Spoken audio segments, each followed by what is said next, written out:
Give us a thumbs up. There we go.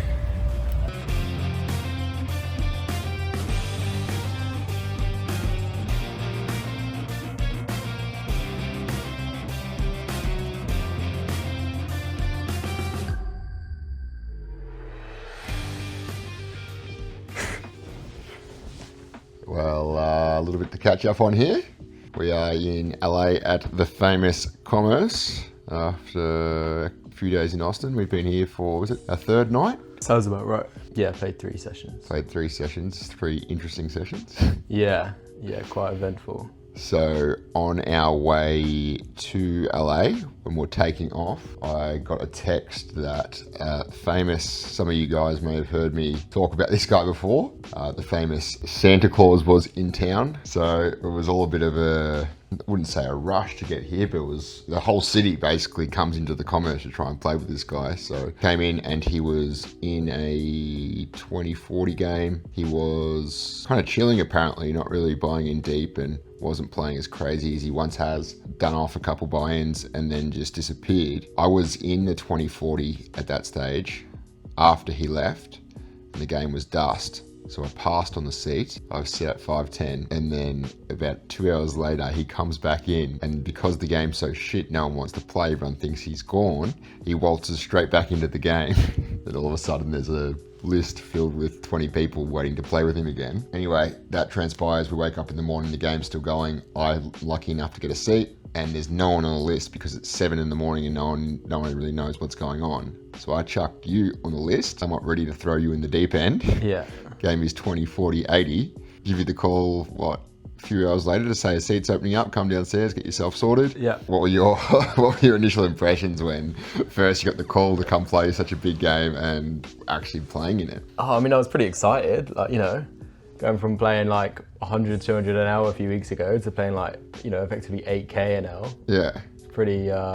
It's pretty exciting. I felt pretty zoned in. Like I didn't feel sort of nervous or sort of scared money, I don't think. I was quite excited to battle, and the nature of like a 8 reg 1 whale game, you're not gonna be attacked endlessly because everyone's trying to make money off the whale, right? So Absolutely. It's like you kind of have that protection of being able to open wide and know that people are going to flat a lot instead of 3-bet. Yeah. Which is an interesting strat discussion, to be honest, of how you want to be playing in their spot.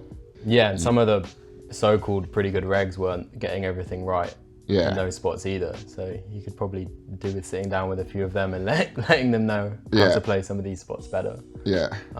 It was a lot of fun. I won small, basically had no spots against the whale. All of my spots were against the other regs, which went okay. Yeah. Swingy day, swung Yeah, about 11. basically every time you put chips in the pot, he was just chilling and like getting a massage or not interested. So you played like, you're pretty I'm dead. not sure if he had some personal vendetta against me and not wanting to give me any money, or if it was just a lack of spots. This lad's so special. If he has a personal vendetta against you, you're going to play more pots against him. So it might be the lack of the vendetta that was the difference. So I ended up winning small, 11K swing bled down to about -8 at one point and battled back to +3. +3, nice. Interesting dynamic having you to my direct left. Well, to the direct left of Santa. So we both in the God seats. Both in the God seats, and I was making it work, and you just couldn't really pick up a spot first to lap. No, but it goes like that. Yeah. Sometimes when you're only playing 25 hands an hour or whatever, doesn't take too much variance to not. Sure, but this guy plays 96% of hands, so you think that when you get a hand, you're like, well, I get to play versus him. Yeah. Sure.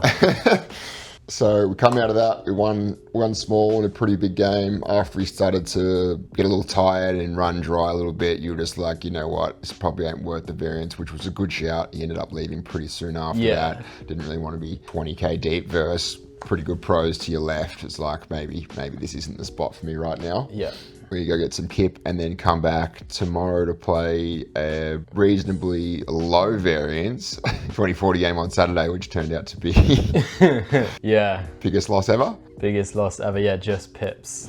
5K loss in Miami. Yeah, similar story, very card dead, very much finding myself in a lack of spots, and I think it's kind of been the tail of your trip so far. A little bit. A little bit of tilt building up, or what's? Tilt, boredom, just kind of wanting to prove myself in like a big game, Yeah. wanting to find some spots where I can show my edge and play well, and like the nature of live poker coming from an online background and just getting used to playing very few decent sized pots across an 8-hour session just sort of got the better of me.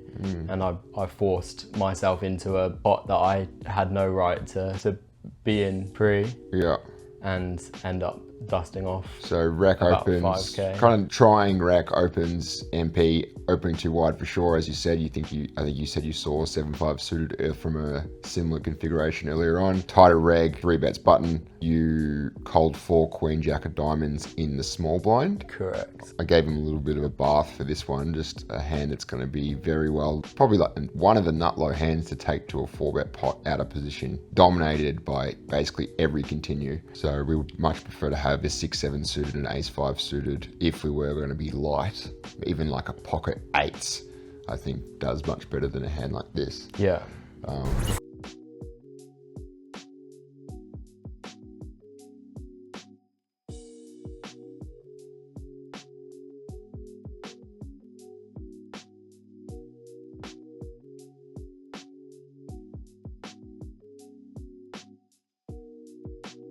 Anyway, Wilbur puts it down, ends up in a poor situation and bluffs off 3.5k on the river. Yeah, not ideal. So you can definitely tell you're a little scattered and a little like, oh my God, what just happened after that one? Yeah. Yeah, for sure. Kind of played an orbit of just like a little bit stunned, got up, went for a walk, got some air, went to the cage, got some chips, sat down, and I was feeling pretty zen by the time I was Nice. back. I was a bit disappointed with my like my reaction was like pretty like fuck, you know, everyone could see Yeah, for sure. And I was pretty close to just picking up my chips and leaving, but the game was okay, and I almost wanted to test myself that I could handle, Love it. you know, a big pot and a bad, you know, I think I've said earlier, it's tilting when you play a big spot badly, right? If it was just a cooler, or if it was just the hand sort of plays itself, or you make a good read and you just get unlucky, then it is what it is. But I think that spot was completely avoidable and would have been avoided if I'd had a normal day of a bit of battling, a bit of actually playing some cards. So just I think I can put some of it down to just the lack of live poker experience and being. I think it's cultivated by your journey so far as it hasn't really, you've done fine, but it hasn't really happened for you. Every big spot you've been in, every time you've had aces you've lost, it's been a bit of a, I wouldn't say dull experience for you, but I would say an annoying poker experience for you. So that's probably got the better of you. I think so. And anyway, as I said to you earlier, you've kind of dusted your profits so far, which would be tilting to see, or, you know, annoying to see that we've been out here for a little over 2 weeks now. Yeah. 2 weeks? Just under 2 weeks now, and you're even, but we've played a lot of poker. You know, one of these days you're going to sit down and win 20k, so it'll happen. Yeah. Put yourself in the seat. Yeah. Make good decisions. Yeah. It'll happen. And I like to think I'm happy to make mistakes, but as long as I can keep them to one and learn from that, and make sure I'm still just as dialed in 8 hours in if I haven't been in spots, or I have been in spots, just to make sure that it's just all about playing the next decision as profitably as possible, rather than bringing in all these nonsense external factors to justify decisions. Yep. Sure. So we'll give you a pass there, mate. Anyway, before we wrap this up, initial impressions of the commerce in LA? Really cool. Very, very friendly people. Okay. I've sat down at tables and been pretty welcomed. That's probably not the vibe that a lot of people would have at the commerce. I think you might have to recheck that one in 10 days time. Maybe we'll I think you've had a little run good there, because maybe. I mean, the table at the Santa table, everyone was the nice. 2040 games, the regs are very well self-managed. We're all at least acquaintances. Very few of us will have like vendettas against each other. It's a quite pleasant environment to play when you're playing against all the regs. The 2040 5-10 games, certainly a different kettle of fish. Yeah. Random Europeans and Asian regs, plus some I don't know, or Ms regs, I guess. Yeah. Well, I'm probably back in the 510 streets today, so maybe we'll have a bit of that. But Anyway, we are staying upstairs, so you can go up and down as you please, which is obviously yeah, it's so sick. nice to have our commute being a lift down. Yeah. It's amazing. Yeah, no brainer for me. A lot of people say, how could you stay there for months? I'm just like, it's fucking brilliant. Yeah. Up and down as you please. Yeah. Gym, can't get into your routine. Absolutely. Anyway, mate, good stuff. Yeah, next chicken plus 30k. Mark my words. There it is.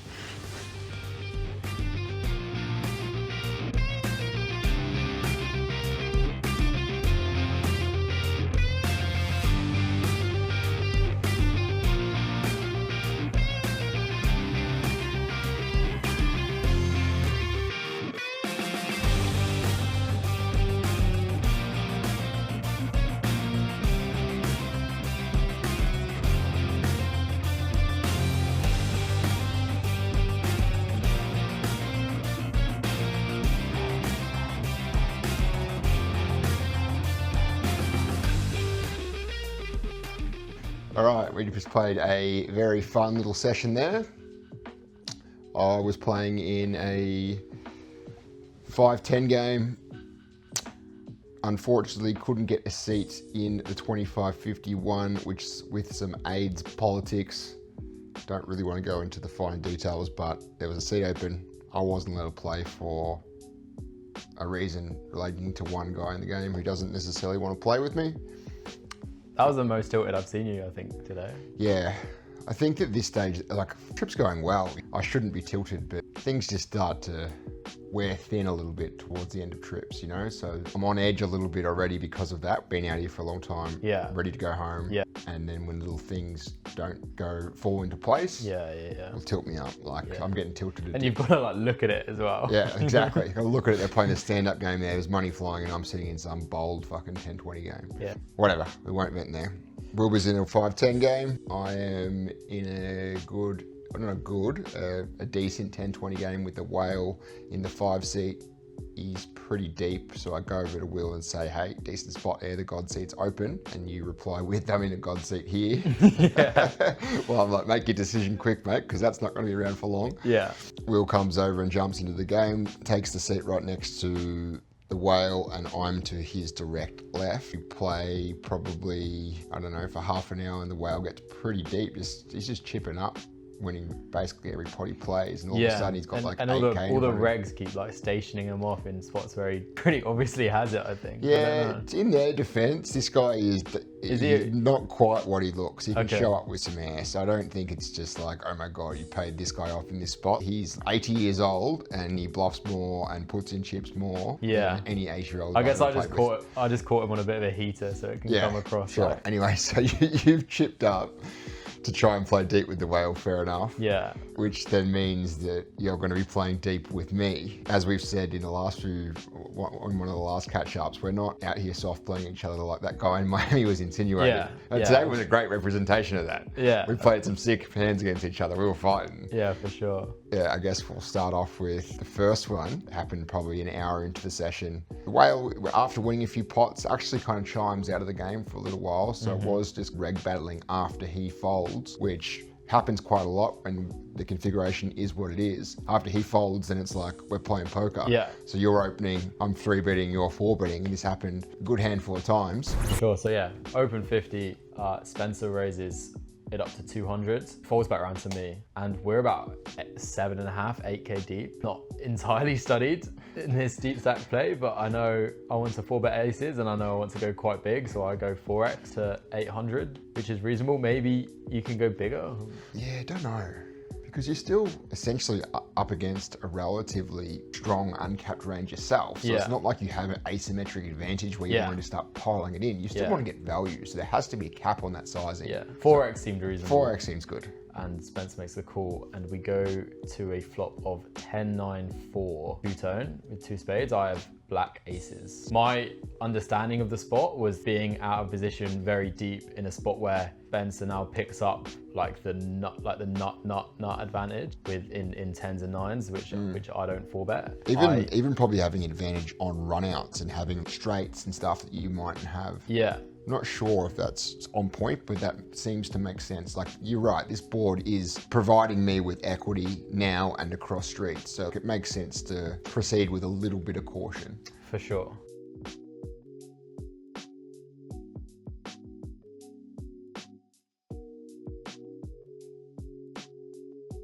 So I do choose to check, and I like aces with the suit seems to make a very natural check, but Yeah, I think that could be backwards. I think that you probably want to be aggressing with these suits rather than, and take your red aces and play them a little bit slower, just because you're gonna get yourself in stickier situations with red aces than these. So you prefer money going in with this hand. Sure. That would be my guess. Anyway, check is certainly well in play. Yeah. You go 400. Yep, quarter pot. Definitely option between check call and check raising. You know, our hand certainly has the equity, but I think, you know, some of my ideas of wanting to play quite cautiously out of position so deep, combined with the fact that I just piling in money is a little bit scary, probably, into what could end up being like a 16k pot. Will and I have a bet on this. I say, both haven't looked at any sort of a solve for the spot. I say that his combo will mostly raise, and we've got $100 on it. Yeah, my thinking is that the hand's still quite strong. I think it's easy to be a little bit petrified of stack depth and say, I can't put money in unless I have the nuts. Sure, it's a consideration, and you know, we're not just going to be piling money in across streets, closing our eyes, but we still have a very strong hand up against a range that is filled with medium equity. That is a recipe for putting money in. I have lots of second best stuff to yours. Granted, I do have some 10s, maybe some 9s, but probably not as much as you think. Lots of second best equity to your hand that you want to rush money in. So I think that this combo specifically will like to put money in. I do opt for the check call. Pussy. And we go to the 7 of hearts. 7 of hearts, yep.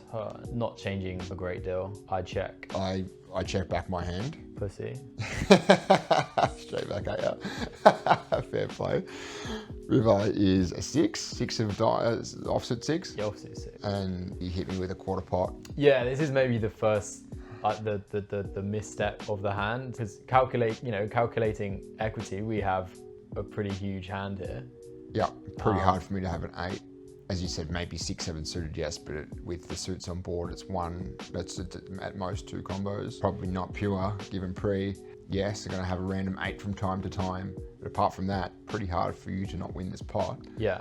And again, I'm going to have a good chunk of second best equity in random 10x, queens and jacks. So yeah, I think I'll don't like your size in hindsight, and you can conceivably have a good amount of bluffs. So that's again the recipe for making money and wanting to value that big, is having a hand that's dominating second best stuff in my range, and then convincing me that you have enough bluffs. Yeah, given that I thought you have too much ace king on flop, and maybe even like queen jacks and king queens and stuff like that, you can definitely get pretty greedy here. Absolutely, our hand is 90%. Yeah, I'd say that. Yeah. Just because urgency is going to be so high in your shoes when you have nuts on the turn. Yeah, clear. But yeah, I think I agree that our hand is just worth a lot more than that. So yeah, pretty soon after. Not too long after. It would have been the next orbit. I think that pot we played was hijack cutoff, and this next one is button small blind. Yeah. Very next orbit. Folds around to wheel and the button opens for 50. We look down at king 10 of clubs, 250. Big blind gets out of the way. Wheel hits me with a tank, 750, I believe. Probably not big enough. You're going to be more polarized with your 4-bet here. Yes, you're in position, so you have this luxury of me not floating you super wide, but still you're pushing aces, kings, maybe a sliver of queens, ace, king suited, and bluffs, where in the 4-bet earlier you might be a little more merged. So you are still polar in the earlier one, but you know what I'm saying. You're not taking dog shit hands. Like here, your 4-bet bluffs are going to be king 9 suited and some king queen off, maybe not this deep. Maybe not that deep. You usually take suited hands. Yeah, ace 4 suited and maybe even a 6-5 suited or something. Anyway, I decided to pure call the king 10 of clubs. Just kind of adds to your point that you said there. Like I'm probably getting to flops too wide. I think that I should consider folding this. 5-bet ran through my mind, the top of the folding range if I was going to fold, which kind of cues to me that I could potentially do something with it. Anyway, we chuck it in. Queen 5 7 rainbow, queen of clubs. We have king 10 of clubs. Check. You actually went kind of big as well. You went 700, I believe. 500. 500. Yeah, like just under like a third pot, like 30% Okay, yeah, or something. yeah. Again, I think my hands have a backdoor royal draw, but I'm dominated by your bluffs. You've made a pair with ace-5 suited. I'm kind of like floating out of position here versus a strong range, hoping to make something happen. Yeah. That I did. But I think I'm trying to make this work a little much. What do you think? Yeah, the dynamics of the situation, I assume that you would be a little bit wider to flop just because of the hand we'd played previously, and that we were going to tangle again a little bit more often than if it had just been a random hand. I think that's probably fair. Like if there's this little bit of battly nature in the air, what ranges are just gonna start creep out a little bit, aren't they? Anyway, I peel the old jack of clubs, picking up an open-ended straight flush draw. Check, continue for 1700. I think that sounds right. And I have roughly like 5-5 behind. Is that about right? I think you have a little bit more. Anyway, I don't really see how we don't do anything else but run this. This is the one we've got here. With this, we clearly have a value range of jacks, some queen jacks suited. And very efficient bluff jam, folding me off Ace of king. my ace king, ace 10. Exactly, yeah. Didn't really entertain any other option. I don't think we can. And should put you in a spot with ace. As you said, I'm going to fold him off his bluffs that are beating me, and there's a chance that he will fold to aces with the ace of clubs. I think you'll fold that one for sure. I even thought there was a chance you'd fold aces without. Anyway, so we stick it in, which is pretty funny. Like, as you said, like you've come over to play deep stack first division. Yeah. All of a sudden, man, you were playing the biggest pot you've ever played in your life. Yeah. You couldn't write it. Pretty quickly after getting there. He's just in the tank, like hating life. And I'm loving it. I'm like, this cunt's going to fold for sure, and I'm just going to slip him the 10 of clubs. I was in the tank. I was actually debating whether or not I was going to flick it to you. I'm like, well, that's pretty cruel to the kid. Like, he's playing it bigger than he usually plays. It's the biggest pot he's ever played. Me, as his mentor, coach, staker, flick him in the fucking, put him on tilt. Probably not a good business decision. All of a sudden, you tilt off the bankroll to the well. Finds probably a 5-minute tank call. You flick it in with 2 aces without. I say let's run it twice. And you said yes before I even asked. Shaking out of your tits like, fuck me, there's 16 grand in there. 3 of clubs, nice to win the first one. Dealer, 9 of diamonds, please. Jack of hearts, chop it up, we'll call it square. Yeah. Which is a fair result. Fair result. What did I say to you after it? I wish I scooped or something, which I don't. I really don't. That would have been pretty brutal. No, I think... To send you to the showers, you would have been down for the trip. And I'm just like, thanks. Anyway, did we have a win today? 2.5. 2.5 grand. There we go. We're in the black. Yeah. Small. The win rate would be... The hourly rate would be dismal. Yeah, we don't need to calculate that until a few more days, maybe. So, again, we're going to check in next time, and you're going to have a 20k day. I can feel it coming. 27.5k to go. That's right.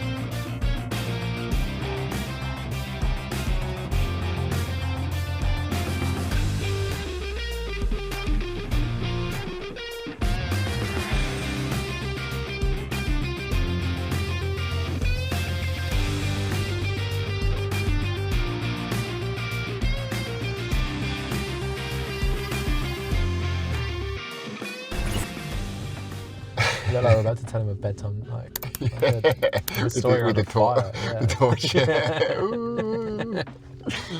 We are sitting in a car park, or a parking lot as they call it over here, of a, what do you call it? Laundromat. Doing some washing on a Friday night. Life on the road. Fucking hood. In the hood. After we both won 30 bags between us. Gotta live humbly. Yeah, absolutely.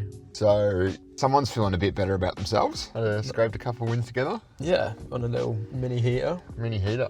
Making some hands. Yeah, making some hands for sure. Definitely helps. Been more than dipping the toe in the 2040 streets as well. I was actually kind of surprised that you gave me the nod this morning. That game wasn't just like clearly good and you're like, I want to play. What was your thinking there?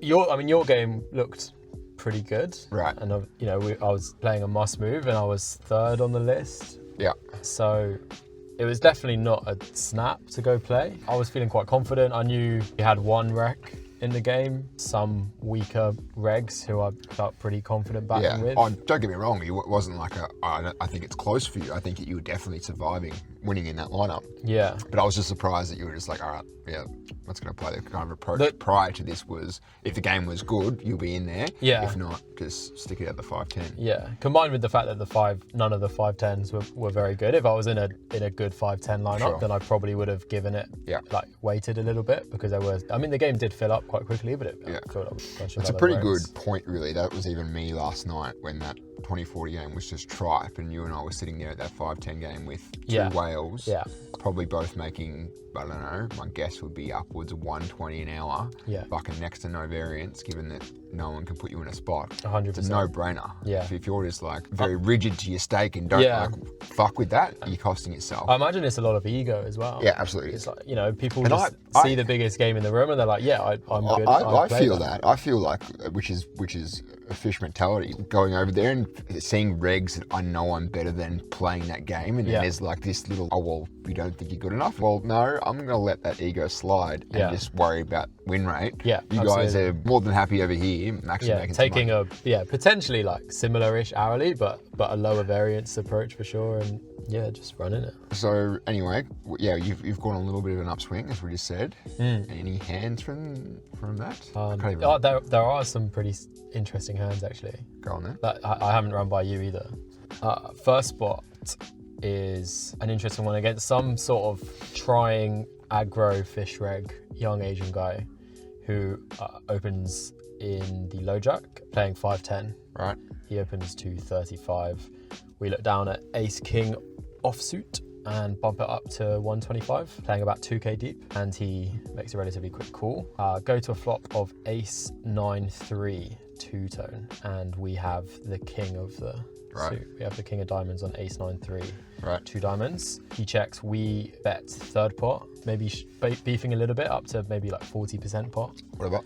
And he pretty quickly check raises to 4x. I think we go 100, he goes like 450. Just quick. Pretty quickly, yeah. Like, what do you make of that? Because it's not going to be a quick ace queen. It's pretty poled at ace 9 plus, isn't it? Yeah, absolutely. And he called pretty quickly pre, and I wasn't. I'm sure this guy was capable of calling ace 9, ace 3 suited that quickly, but most people would have a little bit more of a tank with those sort of hands, and it's a bit more of a natural call to a 3-bet, but potentially they can't dictate too much in the timing for this player type who's just a bit all over the place. And the hand that was stuck in my mind that I'd seen this guy play a few days ago was a single raise pot where another guy c-bets for like 60% pot in like 3-way on a paired board, and the guy goes check raise and pretty chunky barrel and then gives up river with a bluff in a spot where it's pretty creative and scary to bluff. Well, if we've seen that, we know that he's capable of doing some shit in the form of a check raise.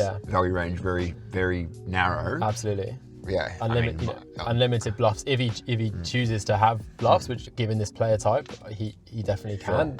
Then he can't overdo it. Absolutely. Yeah. So we call. Turn is a pretty good one in the 4 of hearts, bringing in a backdoor flush draw as well. Right. And he pretty quickly goes all in for about just over pot.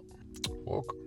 So again, very narrow value range with a decent amount of bluffs. Like the bluffs he can choose needs to just be like high equity bluff draws with the backdoor flush draw coming in, readily abundant. Yeah, I think I'm just going to flick it in. Yeah.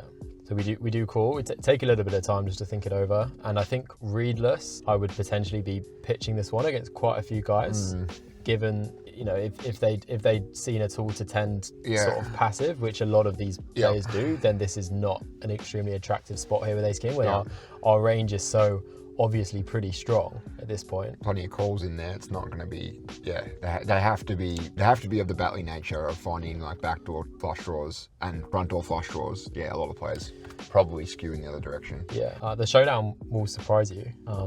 He shows up with ace deuce of spades. What the fuck? Yeah. For just turning top pair into a bluff. I'm not sure. Holy moly. Who is this guy? Just like youngish, maybe 25, 26, quite short Asian redfish. The thing it highlights is the fact that if I hadn't seen this hand that I had no involvement in a couple of days before and watched the action and been like dialed into what was going on, then this spot becomes way more difficult. But like paying attention to like a random hand like 48 hours previous to then be able to make a call, a decent decision, right? Is, you know, I was quite happy with it. That Sort is of something showdown. you just do not see. I felt a bit, but I tanked and called, and then I asked him if I was dead. Is that bad? Just the whole little increases like that. Your table chat in hands and like post hands is fucking dust. Is that dust? Just shut up and make him show his hand. Anyway, nice hand. Yeah. Bit more standard one in the 2040 streets today against Spanish comrade. I opened the button to 100 playing 2040 with ace king off. Yep. He 3-bet small blinds to 440. Right. We make it 960 playing just over 4k deep, so Sure. about 100 big blinds. He calls quite quickly. Yep. Comes king 5-4 rainbow. Nice. Pretty juicy. Check.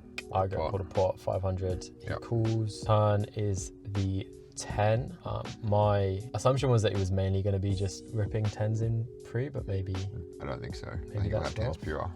But he's still way wider than he should be. He'll have 7s, he'll have 8s, he could even have king queen offsuit for fuck's sake. Yeah. This guy is too wide Yeah. on every pre-flop node. So he checks. We go 1k. Yeah, I think it's just a pretty standard triple off versus this guy. River 9, like 9 offsuit. Check, shove, call, tank call. Good. Good. Nice. Nice to just have like an easy Yeah. value hand spot. I think that's I've just been craving Something like that. All right. something like that. The you play's know? clear. Yeah. I have lots of equity, and he doesn't just randomly have a hand Yeah. that beats me. And it's like it's skillless, you know. Yeah. We just 4-bet ace king and triple off when we hit top pair, but it's those spots that are It's pretty funny just though. to be handed on my lap just haven't. We shouldn't be come. like, I know you'll agree with this, our mind shouldn't be centered. These hands, the standard hands aren't the ones No. that make the difference, No. you know? It's all about the little ones and Absolutely. the little nuanced ones, the big nuanced ones Yeah. that are going to drive win rate. This is just nothing. But for the run you've been on, for a boost in morale, Yeah. Let's I take a- had to get that one in there. yeah, For sure. So yeah. Good spot. nice. It's a nice spot.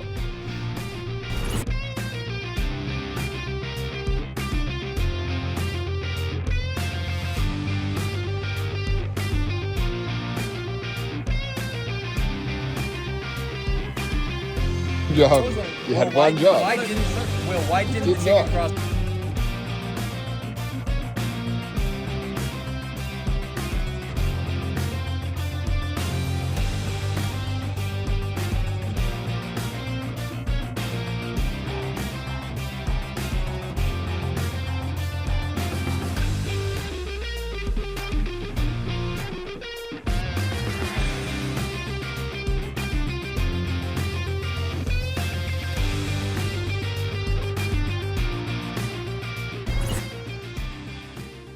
Heading off to his last day of school.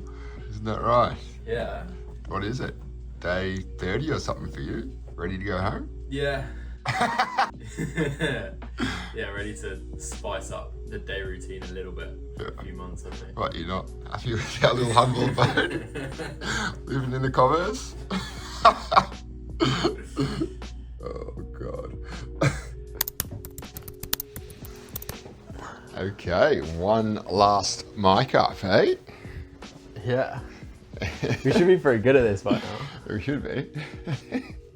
But we're not. How you feeling, mate? Yeah, really good. Pretty pokered out after a pretty intense month of playing. A lot of hours in. Yeah. had to leave the table in a pretty good game this afternoon, Yeah. claiming that you couldn't process hands. Just- Do you think that is you checking out? You're like, you're ready to go? Like if you had another week, hypothetically, would you still be in the zone, or you? I'm not sure how much of a placebo thing it was. I was just in hands, really struggling to motor, just struggling to Right.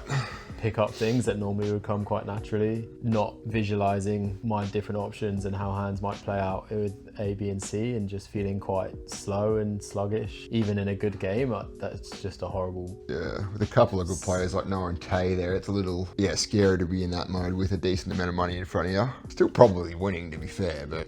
I agree. I just feel like maybe I'm creating that sort of arch in my head where it's like, maybe I'm sort of creating something that isn't really there in the sense of the sort of tiredness. And Because you did seem like you were pretty keen to lock the 30k up. Did we get there?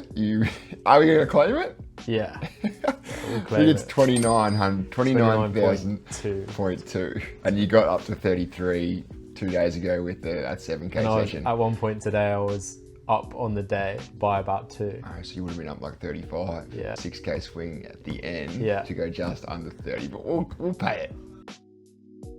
Yeah. We'll pay it. Well done. But coming into LA, Somewhat break even, basically just shy of 3 weeks here for 30k. yeah, kind of joking about this road to 30k, Yeah. thinking that was kind of the upper echelon of what Yeah. I might have achieved, but realizing quite soon and Yeah, you go on a 20-40 upswing, you win 60k in a week. yeah, Not easily, but it happens. yeah, I've had multiple 60k weeks by running, just good in big spots.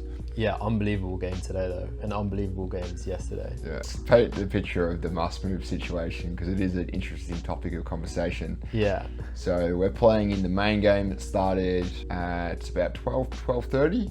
sounds about right. Yeah, the game was a bit of a shit show to start, which was interesting. You texted me saying it's a little bit slower, so I wandered down there, and the first sight I see are about 4 or 5 60-year-old men around the table, and I look at you and go, what about this is average? What Yeah. the fuck are you talking about? This is going to be one of the best games we've played in weeks. So about 5 minutes prior to that, John was trying to get to play with 5 of them, and was like, no, I don't play 5-handed. And Right. then I turn around, I play a few hands, I look over, and then there's just A sea of old men fighting for seats. yeah. So Patrick ended up getting fucked. So they were even one of the old Rex got kicked out of the game. So we ended up starting with 3 or 4 Rex. It's never going to be popping with those guys, but you No. get 3 soft, loose, passive spots playing 20-40. There's win rate there for sure. One of the spots, I think I stacked one of the spots, didn't I? But yeah, we stacked him, and then you were just like, well, I don't know, I don't really want to battle this late in an okay game. So you were kind of already checking out, and because you're still winning in that game for sure. Yeah, but when you break down the numbers and it's a strange sort of bankroll situation, because when I arrive, I've got a whole month of volume and to ride the variance of fairly big games for me, right? So I get to pay 250 hours of 5, 10, 20, 20, 40. Whereas when I'm down to like the last 10, 15 hours, you're sort of like 10, 12% of my personal bankroll is on that table. Sure, but you're not going to run out of funding with this agreement. No. So it is all going to be one big session, and the Yeah. more time you put in at big games with win rate, the better your overall result will be. Yeah, So of sure, that course. would hold water if it was like your alternative was, if I bust this, I'm out of action. Yeah. It's not. It's far from your reality. Yeah. So it's a mental game. Yeah, and just wanting to. You wanted to lock up the 30k, you little bitch. Fair play. How'd that go for you? So then, anyway, you scutter off like a little maggot and go. Well, after come after up- getting stacked in a bomb pot as well, which is You come upstairs for a couple of hours, and then it's pretty epic must move just pops off like basically an hour and 45 minutes after you leave the game, which is interesting timing because you're supposed to be. It's weird. If there's a must move going and you left that and that game was already going, you'd have to wait 2 hours. It's hard and fast rule. But when there's no must move going, you have to be out of the game for an hour, I think, until you can relist. oh wow. So technically, there was no must move going, so you can Yeah. relist in an hour and then start the must move, right? Yeah. So Sure. that's my interpretation of the rule. Yeah. But as soon as that happened and people saw you there, like some questions were raised. And Really? like, not like, oh my god, what the fuck's he doing? It was just more like, Curious and about- as you said, like it's not the most respectable thing to do, but at the same time, like you free up a seat for a rec to come. We prefer your seat empty than most of the other seats at the table, so it's kind of an interesting. Everyone's probably better off with you leaving and going there, but it's also like, But also, everyone is better off to leave, wait for an hour, and then join the must move. So and if then everyone has that mentality, it would. If everyone did it, it would Cave, kind of screw the game. Yeah. So I understand. It's an interesting. I mean, live poker especially brings out a lot of these kind of etiquette, morality, ethics, sort of grey areas that people can not break any rules according to the casino, but do things that a lot of other regs would think are pretty dodgy and just not unethical. dodgy, but just a little maggoty, you know, like it's not the most respectable thing to do. But at the same time, your purpose wasn't to do that. You were just like, okay, No. I'm leaving this game that's kind of sketch, like whatever, my seat's open, a rec might join, that's better for you guys. And you come my back intention, down. my intention was to come back down and just play some soft 5-10 games. Right, And, yeah. and found myself on a decent table. Right. Just stacked a reg. Right. And then Stephen comes over and is like, we need to go start this must move if we want to make it happen. Right. And so literally stacked the reg. It was going to be my big blind in the next hand. I'm just like, sorry, I'm going to be sat out dealer. That's completely play on. I wouldn't lose a wink of sleep over something like that. No.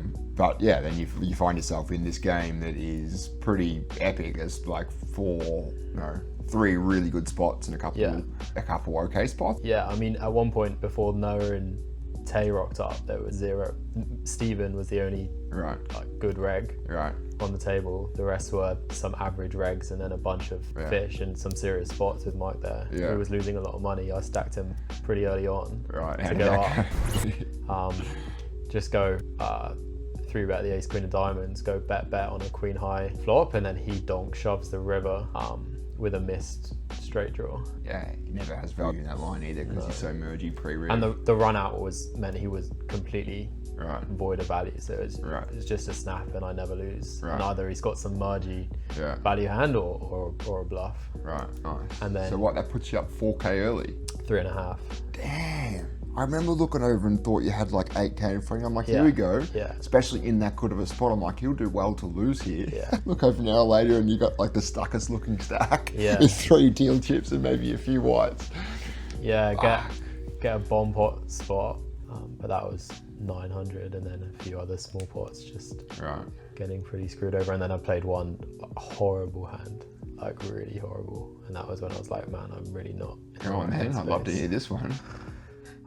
It's, No, it's mate, so- this is content. it's- Let me it's- hear it, boy.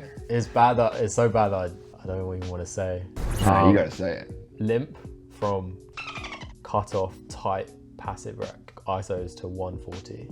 Small blind calls, I call in a big blind with ace 4 of spades. Yep. Completes as well. But comes 8-7 deuce 2 spades. Checks to who leads for 400, Okay.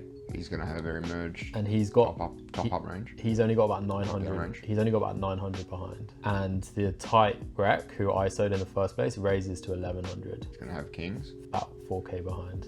So goes all in, the other guy can't reopen the action. Yeah. Once you get to the turn and there's 3 grand in there and he shoves another 2.5 or something, We just have to fold. I think we just gotta mark it, don't we? The mark over jam? Well, we just don't have any fold equity over the jam. No, but against kings, queens, jacks with We have like not flush on. 42% or something like that. Yeah. What, with the money in there as well, which and sometimes he Yeah, goes it's in, probably he gets a it's bit close. It's close for sure. It's just math, isn't it? You know, work out your average equity Yeah. because there's essentially no fold equity would be my guess. Yeah, I agree. We're not always I don't a think dog, he has king queen of spades very often. but with draw, putting 4, I could see someone just trying to get all in with him and just thinking that With what? let's just run it with like overs and a flush draw as well. Yeah. Okay. Sure. Yeah. Anyway, Yeah. but it's weird multi-way spot where I was feeling a little bit out of it.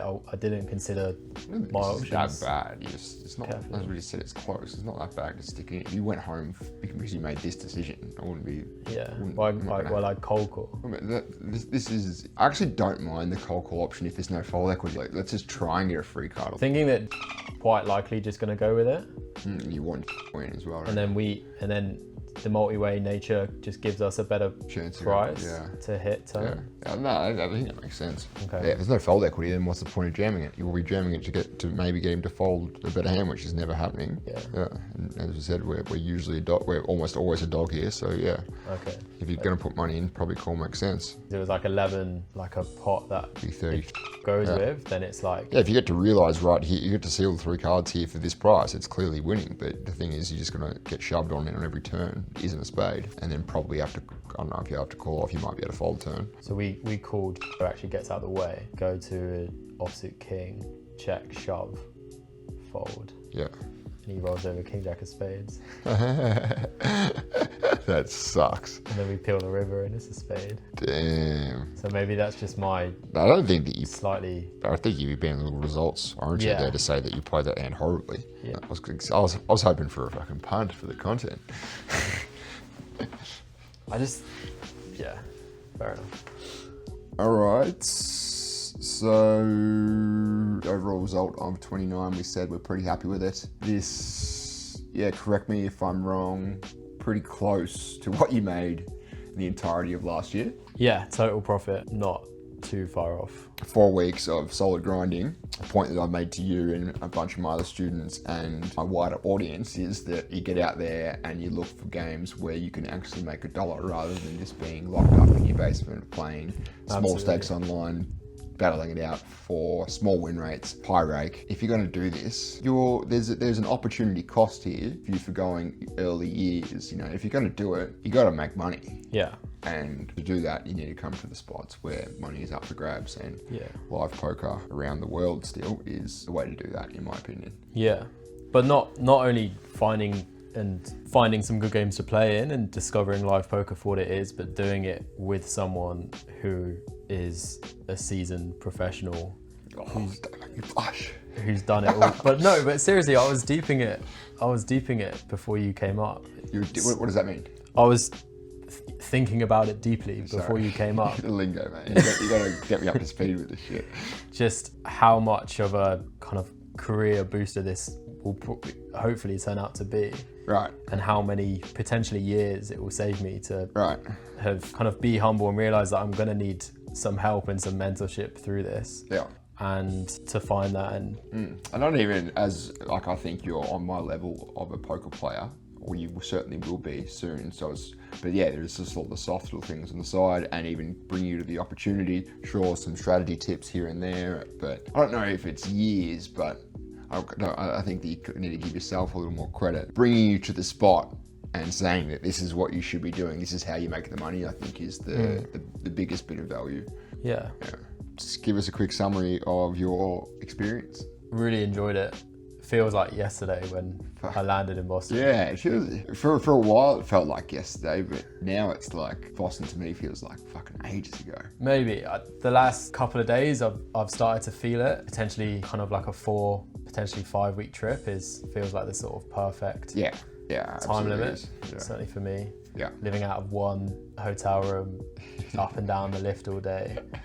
But I haven't gone into a poker session thinking, I don't really want to be it. I've always gone in looking forward to it. Live poker provides so much entertainment and provides so much reason to be dialed in every second, looking out for every detail. Yeah. And I think if you approach it with that drive and that dedication to pick up on everything you can and to play every spot as well as you can, the sessions go so quick. I look at the time and I realize I've been sat at the table for 6 hours and it went like that. Right. In comparison to some online sessions that I have where I'm always looking at the clock, I set breaks and I'm waiting for the timer to count down to my next break sometimes. Kind of sat there playing live, often at a it's just higher, interesting, isn't it? It You is. hear the comments, you know, there's characters, there's situations like this, you know, there's a social aspect. Yeah. I know you've enjoyed that as well. Yeah, absolutely. Yeah. I've met some really cool guys and girls here. And Yeah, probably made some friends. Yeah. Yeah, absolutely. You know, it felt a little bit sad saying goodbye to a couple of them on my way up. So I just think it provides a kind of whole experience and a more work. Right. Yeah, it's not just you and your computer screen. You've kind of got colleagues and you've got Yeah. mates, and you go for drinks afterwards, or you meet up, and it's just provides a different sort of world than the lone wolf online poker kind of adventure. And as you said over the last few weeks, the regs here are we're all mates. We're all trying to do the best thing for the game, and we'll call shit out as we see it. You know, so we're kind of working together. Which is why I was a bit concerned about the whole must move situation and potentially in the future not doing that. Yeah. It's a tough one. I certainly don't. Yeah, having a reputation of being that guy isn't what you want, but at the same time, if you're looking out for your own, it's an interesting question. Yeah, I wouldn't be paranoid or thinking anyone thought down of you because of it, because they understand your shot taking. What can a kid do? He's just trying to look out for himself and put himself in the best spot. Anyway, so you've had a good time. Unbelievable time, honestly. It's been so much fun. I feel like I'm coming away, like even just in a month, like a vastly improved poker player. Shit, thinking back to that session at Boston when you were showing your cards, fumbling your chips, you know, a deer in headlights to, I wouldn't say you're not a deer in headlights now. Sometimes I'll look over and I'll just be like, and you just be like, like, go take that seat, that's your seat, and you wander over to it. It's like you've come far enough where you're almost alive, bro. All right, before we wrap up, got some rapid questions that I just want a short, 1 to 5 word answer. Live poker. Unbelievably beatable. Unbelievably enjoyable as well. Okay. The commerce. Get food, good people. I like it. They should have that as their slogan. Spaniards. Oh, rats. Can we say that? Sure. Sharing a hotel room with me. Careful now. Come on. I'm trying to think of a funny answer. Messy. You're the messy one. Yeah, both of us. I reckon my side of the room's fine. All the boxes hung up on the drawers. Fair enough. Home time. No. Nice. Practical poker. Unbelievable value. Plug that. Well, mate, I'm very happy to call you a good mate now. Great trip. Yeah. Got a very long and bright, successful future ahead of you. Your dedication for the game, your ability to understand what is necessary to win, which is being in the seat, making good decisions, and your dedication to that is, very apparent. Passion, and I'm just trying to make good decisions. Yeah. And you've got that for sure. So, good on you. Cheers. Cheers, boss. We got it. There you go.